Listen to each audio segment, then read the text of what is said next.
Hello दोस्तों, मैं जयकांत सैनी स्वागत करता हूं आपके अपने चैनल बात IQ में। हम डिस्कस कर रहे हैं दैनिक भास्कर एंड राजस्थान पत्रिका 28 जनवरी। तो बने रहिए इस वीडियो के साथ अंत तक। This is lot to know and lot to discuss. तो आई शो करते हैं आज का डिस्कशन। आज का डिस्कशन ये हम बात करेंगे 26 जनवरी पे लाल किले पर जो ये अफरा तफरी देखी गई, ये उपद्रव जो देखा गया, उसके संबंध में पहली न्यूज़ है। तो यहाँ पर बताया गया है कि लाल किले के 200 गुनाहगारों को हवालात में ले लिया गया है, उनको बंद कर दिया गया है। इसके अलावा यहाँ पे कुछ संगठन हैं, दो संगठन हैं जिन्होंने कि अपने आप को इस आंदोलन से अलग भी कर लिया है। तो इस प्रकार की अफरा तफरी, इस प्रकार की चीज़ें देखने को मिली 26 जनवरी को लाल किले के ऊपर। आप समझ सकते हैं, मतलब 26 जनवरी जिस दिन से हमारा संविधान लागू हुआ था भारत के अंदर, उस दिन इस प्रकार का ये कृत्य देखा गया। मतलब लाल किला वाकई में ही लाल हो गया।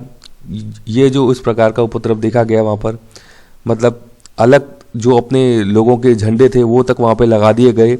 अब इसके बारे में हम ज़्यादा कमेंट नहीं करेंगे, लेकिन फिर भी ये चीज़ें जो की गई वहाँ पे सही नहीं थी। पर इसके संबंध में कुछ और चीज़ें हम जान लेते हैं, इसके बैकग्राउंड में जाकर जान लेते हैं। कुछ इंपॉर्टेंट चीज़ें बनती हैं जो कि आपसे पूछी जा सकती हैं।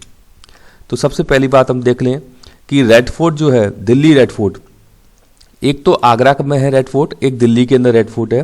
तो आप मेरे को कमेंट बॉक्स में ये बताइए कि आगरा का रेड फोर्ट किसने बनवाया था और कब बनवाया था। ये मेरे कमेंट बॉक्स में कमेंट करके बताइए। अब दिल्ली का जो रेड फोर्ट है उसको बनवाया था शाहजहां ने। शाहजहां ने बनवाया था जब उन्होंने अपनी राजधानी आगरा से दिल्ली ट्रांसफ़र की थी। राजधानी को आगरा से दिल्ली ट्रांसफ़र किया था तो अपने रेजिडेंस के लिए रेड फोर्ट को बनवाया था 1638 में। 1638 की बात है, इम्पॉर्टेंट समय है ये। तो तब इसको बनवाया था। अब इसके जो आर्किटेक्ट हैं, यानी कि रेड फोर्ट को जो बनाने का काम, डिज़ाइन करने का काम जिसने किया था, उनका नाम है उस्ताद अहमद लाहौरी। तो इनका नाम है उस्ताद अहमद लाहौरी। इनके द्वारा ताजमहल का डिज़ाइन भी बनाया गया है, इसीलिए ये इंपॉर्टेंट हो जाते हैं नाम। तो उस्ताद अहमद लाहौरी का नाम याद रखिएगा। ताजमहल का डिज़ाइन भी इन्होंने बनाया था और रेड फोर्ट दिल्ली का डिज़ाइन भी उस्ताद अहमद लाहौरी साहब ने ही बनाया था। लाल किला दिल्ली शाहजहां का रेजिडेंस था, मतलब कि उनका निवास स्थान था ये लाल किला जो दिल्ली के अंदर, इस पर कि अभी इस प्रकार से आक्रमण किया गया एक प्रकार से। अब दिल्ली लाल किला के अंदर एक लाहौरी गेट है। तो लाहौरी गेट के ऊपर जो लाहौरी गेट है वहाँ पे अंदर जाने के बाद एक ऐसा मतलब ऊंचाई पे मंच जैसा बना हुआ है जहाँ पर कि हमारे प्रधानमंत्री 15 अगस्त को तिरंगा फहराते हैं। तो ये भी आपको पता होना चाहिए, लाहौरी गेट लाल किला के अंदर है। दिल्ली का लाल किला यूनेस्को साइट में भी लिस्टेड है, तो ये भी इंपॉर्टेंट चीज़ हो जाती है। और एक कल्चरल साइट है ये यूनेस्को के अंदर। तो ये चीज़ें आपको इसके बारे में पता होना चाहिए, क्योंकि लाल किले से संबंधी इंटरनेशनल लेवल पर ये न्यूज़ बनी है इस बार 26 जनवरी को इस प्रकार कृत किया गया है। तो इससे संबंधित कुछ इंपॉर्टेंट फैक्ट बनते हैं जो कि आपसे एग्जाम में पूछे जा सकते हैं। तो मुझे बताइए कि आगरा का रेड फोर्ट कब बनवाया था और किस शासक ने बनवाया था। ये दोनों ही इम्पॉर्टेंट बन जाते हैं, इसके संबंध में आपसे पूछे जा सकते हैं। ये बात की जा रही है विश्व आर्थिक मंच वर्ल्ड इकोनॉमिक फोरम की बैठक है दावोस के अंदर। दावोस है स्विट्जरलैंड के अंदर, 2021 में हो रही है। तो वहाँ पे PM मोदी शामिल होंगे इसमें। वो कैसे होंगे? वीडियो कॉन्फ्रेंस के जरिए इसमें अपना हिस्सा लेंगे PM मोदी साहब। तो विशेष सत्र है ये, तो आप देख सकते हैं ये बात इस न्यूज़ के अंदर बताई गई है। तो आपको आइडिया होना चाहिए वर्ल्ड इकोनॉमिक फोरम के बारे में, और दावोस स्विट्जरलैंड के अंदर ये होने जा रहा है।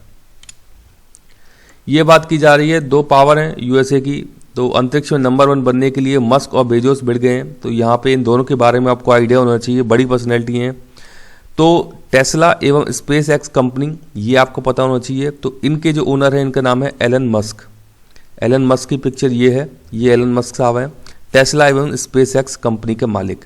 इसके अलावा अमेजन एक कंपनी है, इनका नाम है जेफ बेजोस। तो इनकी पिक्चर ये है। अभी तक सबसे अमीर हुआ करते थे दुनिया के अंदर ये, लेकिन टेस्ला कंपनी के मालिक जो है एलन मस्क, इन्होंने इनको पछाड़ दिया है, जेफ बेजोस को। तो ये बस कुछ घटनाक्रम चल रहे हैं, तो इनके बारे में आपको आइडिया होना चाहिए कि कौन है, क्या क्या नाम है इनके, और इनकी कंपनी के बारे में आपको आइडिया होना चाहिए। ये बात की जा रही है वैक्सीन डिप्लोमेसी की। आपने सुना होगा सॉफ्ट पावर कूटनीति होती है। कई बार एक देश दूसरे देश के लिए अलग तरीके की कूटनीति का प्रयोग करता है। मतलब जैसे कि अभी चाइना की जो कूटनीति है भारत को लेकर के, वहाँ पे कहीं ना कहीं पाकिस्तान को टैकल करके चलता है चाइना। तो उस प्रकार की डिफरेंट जो डिप्लोमेसीज होती हैं वो एक देश को दूसरे देश के साथ की जाती हैं, एक देश के द्वारा दूसरे देश के साथ की जाती हैं।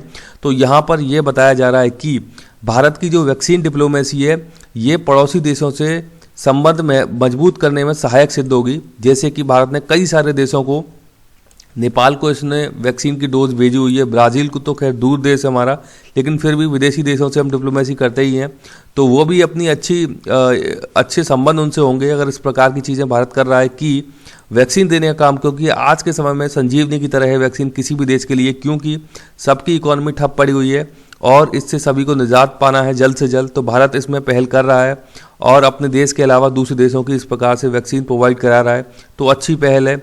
हमारे जो विदेशी संबंध हैं विदेशी देशों के साथ बहुत अच्छे होंगे, मजबूत होंगे, जो कि आने वाले समय के लिए अच्छे भी होंगे और इकोनॉमी के लिहाज से भी बेहद खास होंगे, क्योंकि ये चीज़ें इकोनॉमिक इम्पैक्ट डालती हैं लॉन्ग टर्म में देखा जाए तो।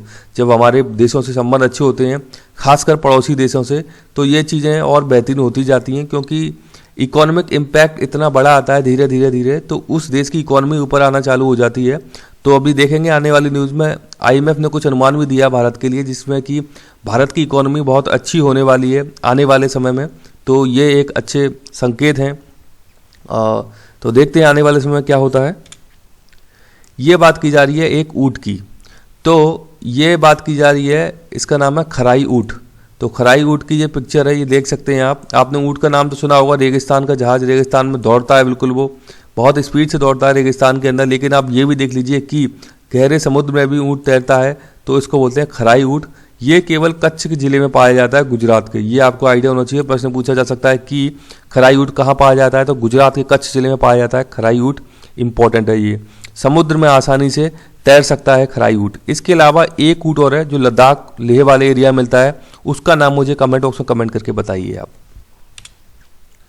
ये बात की जा रही है सांसदों की नाइट आउटिंग, पीएम ने मांगी माफ़ी। जापान की बात की जा रही है, जापान के पीएम बदल गए हैं अभी। शिंजो आबे साहब थे पहले, जिनको कि अभी फिलहाल में पद्म विभूषण मिला है। 26 जनवरी को अवार्ड की घोषणा जो हुई थी, तो वहाँ पे पद्म विभूषण मिला है किनको, शिंजो आबे साहब को। इनसे पहले प्रधानमंत्री थे जापान के। तो अब कौन है, इनका नाम देख लीजिए आप, योशिहिदे सुगा इनका नाम है, वर्तमान जापान के प्रधानमंत्री का। आइडिया होना चाहिए इनके बारे में आपको। ये बात की जा रही है इंडोनेशिया के अंदर माउंट मिराती, इंडोनेशिया के अंदर माउंट मिराती एक ज्वालामुखी है जहां पर कि विस्फोट हुआ है और लावा फैल गया है। 1.5 किलोमीटर तक का लावा यहाँ पे बताया जा रहा है, तो इसके बारे में आपको आइडिया होना चाहिए। इंडोनेशिया के सबसे सक्रिय ज्वालामुखी माउंट मिरापी की यहाँ पे बात की जा रही है। तो इंडोनेशिया की राजधानी पता होना चाहिए, जकार्ता है, जावा द्वीप पे है इंडोनेशिया की राजधानी जकार्ता। और माउंट मिरापी के बारे में आपको आइडिया होना चाहिए, इंडोनेशिया के अंदर एक सक्रिय ज्वालामुखी है। इसके बारे में ज्योग्राफी में आपसे प्रश्न पूछा जा सकता है। ये देखिए, IMF ने अनुमान दिया भारत के लिए कि 2021 में 2 अंकों में होगी भारत की GDP। मतलब 2 अंकों में GDP होने वाला पहला देश बन जाएगा भारत एक। तो ये बड़ी बात की है IMF के द्वारा। तो 11.5% की ग्रोथ की बात की जा रही है। अभी आप देख सकते हैं वैक्सीन डिप्लोमेसी में आपको बता कर चुका था कि किस प्रकार से संबंध बेहतर करेगी आने वाले समय में। तो ये बहुत ही अच्छा संकेत है, बहुत ही अच्छे जो GDP का अनुमान लगाया है, ग्रोथ का अनुमान लगाया है IMF ने, तो ये अच्छा है भारत के लिए। इसके अलावा कुछ इंपॉर्टेंट फैक्ट देख लीजिए आप। IMF इंटरनेशनल मॉनिटरी फंड, इसका मुख्यालय है वॉशिंगटन DC USA के अंदर, पहला फैक्ट। दूसरा फैक्ट है, ये बहुत ही इंपॉर्टेंट है, चीफ इकोनॉमिस्ट जो है भारत की है, ये गीता गोपीनाथ हैं IMF के अंदर। तो IMF की चीफ इकोनॉमिस्ट का नाम यदि पूछा जाए तो इनका नाम है गीता गोपीनाथ, ये भारत की हैं। और हेड ऑफ IMF कौन है इस वक्त, तो इसका नाम है क्रिस्टलिना जोग्रीवा। तो ये भी आपको पता होना चाहिए, ये हेड है यहाँ पे IMF की। IMF की एक मैगजीन निकलती है, उस मैगजीन का नाम मुझे आप कमेंट बॉक्स में कमेंट करके बताइए। और ये सारे के सारे फैक्ट आप इंपॉर्टेंट है, नोट जरूर कर लीजिएगा, पूछे जा सकते हैं आने वाले समय में।